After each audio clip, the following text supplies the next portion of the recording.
everyone, so this is the long-awaited fish room update video. Unfortunately, things have been going pretty slowly since my husband's been back to work. Time is just something we're pretty short on.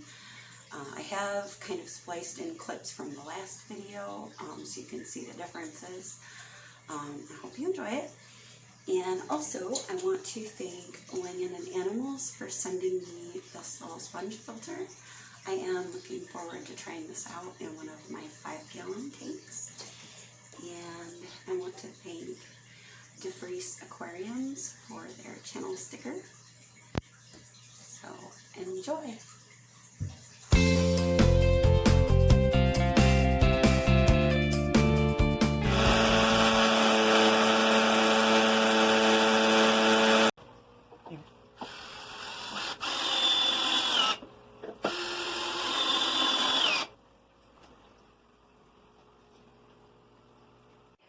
So we have built up this area for the big countertop for the 2 larger tanks I'm going to have. We've done drywall on the face, and that's going to be like a little shelf that goes above the back of the sink. This whole floor and wall slopes down that way. So this was all built, and then little measurements had to be done. Greg actually made what's called a water level. So these shims were made to go on top. So you can see this one is thin, and then as they go down, they get thicker and thicker and thicker to make this level. We're going to cut the countertop down to length. And this is the scary saw, in my opinion. I'm not going to use this like I do the miter saw.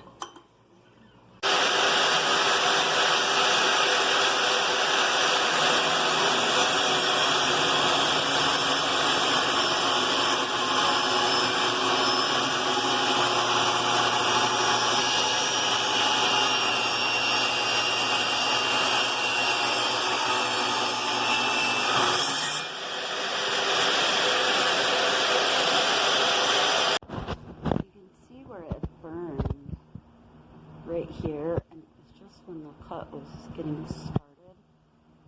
This blade is as old as the saw, and it looks like it's not really that good anymore because this is kind of like rusty carbon that came off. So, okay, learned our lesson.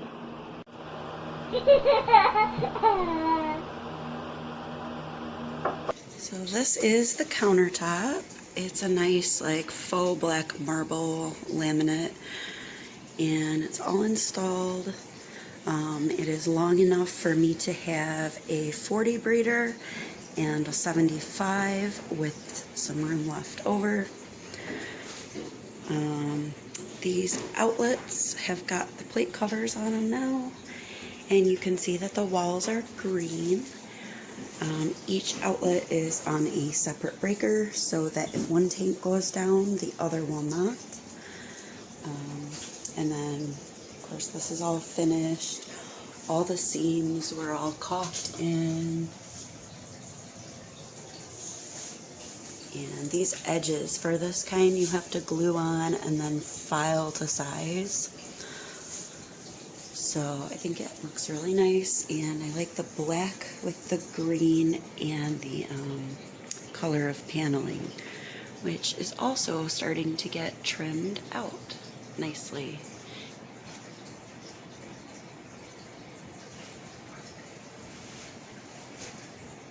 Little strip that we put in yesterday, I've decided needs to come out. I am driving Greg crazy because I decided that this center part should be drywall, like a drywall column that matches this wall. So you'll have a strip of color right here. I think that would look really cool. This green strip of drywall that's covering the chimney with the electrical box in it is the part that I decided we needed to do that way. We will still need to make a little cover for those wires up there. so that they can be accessed going into the box. But I think it looks like it ties together the room nicely, so that you just don't have like this one weird green wall. So I'm glad we did that. And you can also see that the doors are hung and trimmed now. We are getting ready to install the sink. This is the little section of countertop that goes over it, which is also all caulked with the seams and everything. We have finished the cover for that access box.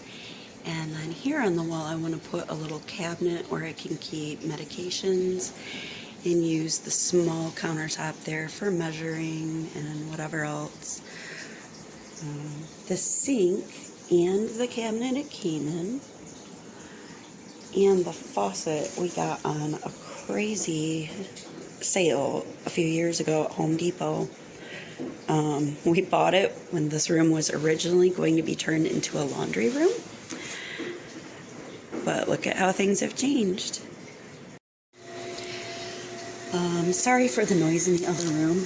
This is the faucet that the sink came with, and it's like a tall pull-down style. It's going to make it really easy for filling buckets or washing colanders full of gravel. And then this part, so it's a sprayer, but you can easily add on an adapter here for like a python, which I am gonna want. And that's like, the whole thing came together with the cabinet, the sink, and the faucet for like $110, which is pretty crazy. We're gonna have to add this pump now though, because it's in the basement and we need the water that comes down the drain to get pumped back out and up to the pipe that leaves the house and goes out to the septic field. We were able to get concrete to make this part that goes all the way back there, and the form worked out really nicely. And then this is like anchored in place, except so we're framing in for the door, and this wall here is not level. It kind of goes like, if you look at it from a distance, it kind of goes like this, and there's a full inch difference from the top opening to the bottom opening. So we are going to move this entire wall to the left at the top by 1 inch. This wall is where we're going to put in racks for smaller tanks, 29s and smaller. This is my rescue pleco, which I am not ready to show the world yet. But he is going to be getting a 125 and moving into the next room. But here is the closet now. We did end up moving this wall over at the top by 1 inch. And we've got the door in. And you can see how nice and straight that gap for the door is there. And again, we used the pre-finished oak doors. They match the paneling really well. So this is what the closet looks like. This is like a white masonite board over a bunch of 2x4s. These were put in with 2x4s specifically at these spaces because the masonite would not hold this kind of weight. And this particular shelving and bracket system is really meant for shallow shelves that sit across here. They have these little hooks that go in front of the shelf to keep it stable. And so instead what we did is we got these wider shelves, cut them, and then drilled little divots for those hooks to go into. So these shelves are really nice and sturdy. All the seams are all really nice and caulked. I can fit 2 5-gallon buckets in the bottom.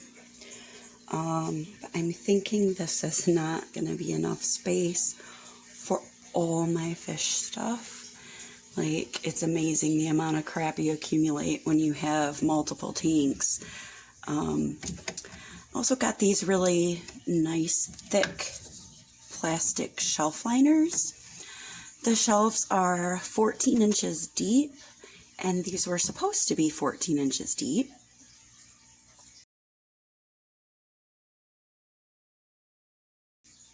They're actually only 13 1/4, so I just kind of centered them on here. But it's a really nice little closet with a good amount of storage room.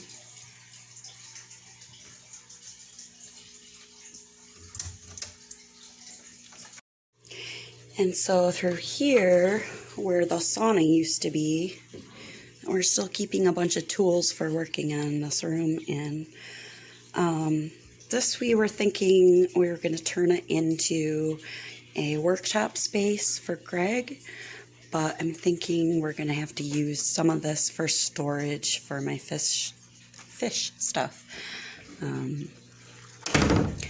But yeah, so that is the progress on everything already.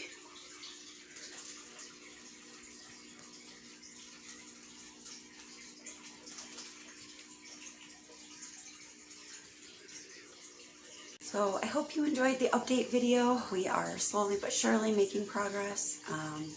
And if you're still here and you like what I'm doing, please consider giving me a thumbs up. And if you don't like what I'm doing, give me a thumbs down. That's fine. I've found that 75% of the people who watch my videos don't interact in any way. And that is interaction is what makes YouTube really want to show your thumbnails to people who are searching on YouTube. So it really helps creators, and I always really like comments. So thanks again so much, and have a nice day. See ya.